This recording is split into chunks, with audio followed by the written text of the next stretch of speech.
Hello, this is PJ Capozzi, Superintendent of Schools, presenting to you all the information you need to know about the fiscal year 25 levy. First, just start off at the very basics. What is a levy? The levy is the school district's authority to tax our community. We have lots of different regulations governing it, but at the essence of what the levy is, it's our ability to tax. So how is the levy created? It's actually pretty interesting. You would think that we could just say, hey, this is the tax rate we want, and if it fits within legal guidelines, and that's what we would get. But it just doesn't quite work that way. The way the levy is created is we start with the EAV. Now, the interesting part is that we don't actually have that number. So we have to go off of an estimated EAV that our county assessor provides us. So we go into the entire levy process knowing that we are working with really informed but still educated guesses and not final information. So when we talk about EAV, that is the total value of all property within the confines of our school district. So for Oregon, Mount Morris, Chena, everything combined. The EAV is also assessed at 1/3 plus different withholdings, pending whether it's owner-occupied, senior citizen, etc. But you can see that our EAV right now continues to be on an upswing, and it has rebounded because the issue that was really plaguing schools throughout the 2010s was the fact that the EAV was decreasing from year to year. So now we have stabilized in about 2021. We recovered to where we were in 2010, and now we have continued to see an uptick in EAV.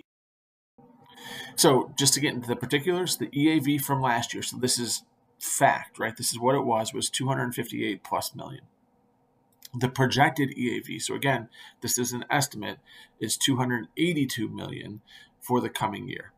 That's a 9% projected EAV growth. So what do we do once we have the EAV? Well, certain funds that we tax on have a regulatory cap. Others have a need-based cap. What is interesting is that most people have no idea that this is actually how it works. So we levy in several different funds. So even though as a taxpayer or property owner, you feel the collective rate, that rate is made up of several smaller rates. So the funds that we have that have absolutely strict guidance and we cannot exceed this rate are the ones that you see on your screen. What should jump out to you and hopefully make the most sense is that the fund that is the largest is our education fund, because that is where we're bringing in money to pay for things like salaries, books, technology, food, etc., all of the things that go into educating our kids. So for the rates that have a max fund, we start with the EAV estimate, we multiply it by the rate, divide it by 100, and then we request that amount of money through the levy. While it seems a little bit complicated, it's a pretty straightforward process as long as your estimated EAV is pretty spot on. There are other funds such as IMRF, bonds, and tort in which there is no limit, but we must provide justification. So for tort, there's a risk management plan that we have to provide and approve, and that tells us how much we can levy. In IMRF, that is just a function of all of the salaries of our non-certified employees, so all of our aides, bus drivers, etc. Whatever it's going to take to pay that portion of IMRF, we take that calculation, we can say we need it, and we need it, we get it. And the same with bonds and interest. The way that I describe bonds and interests is that essentially it's our long-term debt, but I always view it as essentially our mortgage or credit card payment as a district and what we owe. And for those, we start off with the amount of money we need, plug that into the equation, and it kicks out a rate on the back end. So you can do the same essential math. It's just depending whether you're starting with the rate or whether you're starting with the money, and we get to a very similar place. So this is our tax rate over time. So you'll see at the back end on the right-hand side of this chart, is that in 2017, we had about a 5.6 tax rate. We inflated at the max in the 2020 levy year into about 5.7. And now we are at our lowest tax rate in years based on the recommendation that I am providing to the board at this time. One of the questions that comes up with our levy is the tort rate seems high. Why is that? Well, first of all, that is where the risk management plan comes in. We did a comprehensive study. That study indicates how much we can levy. And even though our tort rate is high, it is still less than what we could command. The reason our tort rate is so high is because the way the state funds us, they created a funding formula about 10 years ago called evidence-based funding. And while this data is from last year, it will hold true. It's very stagnant from year to year.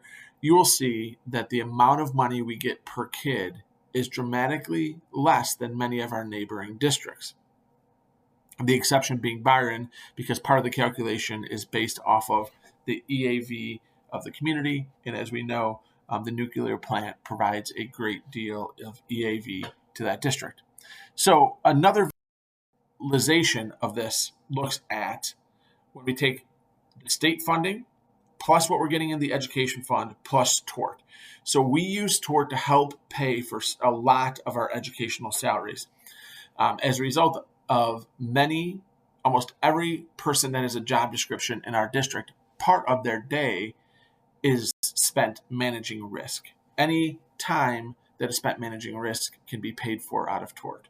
So when we look at combining the three primary ways that schools are funded, state funding, the tax that comes into the largest fund for which we levy, and tort, you can now look and see, compared to our peers, we are still the lowest. And again, this is last year's data because we don't have everyone's new data to populate this. We just have our own. But we don't expect this to change, particularly with the fact that we are lowering our overall tax rate with this levy. So this is why the tort rate can seem high, is because all we're trying to do is essentially catch up to be playing on a level playing field with our peers. So in summary, what do I want the board and the public to know?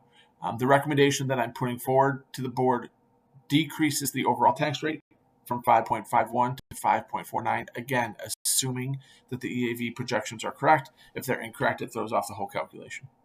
This means that we are doing our job as a district to be as fiscally responsible as possible. However, if your property value has gone up in excess or in greater proportion than the tax rate is going down, people will still pay more in taxes than they did the previous year. So just want to be incredibly transparent about that process. But again, as a district, what we control is what we ask for. We are asking for less in terms of percentage than we did in years before. But because of the increase in EAV, even though it's less in percentage, we anticipate gaining more revenue than we had in years past because of the increase in EAV. Again, I know this is a really complicated subject. It's trying to distill an entire graduate class into an 8.5-minute presentation. So if anyone has any questions, please feel free to contact me, PJ Capozzi, PCAPOSEY @OCUSD.net. Thank you and make it a great day.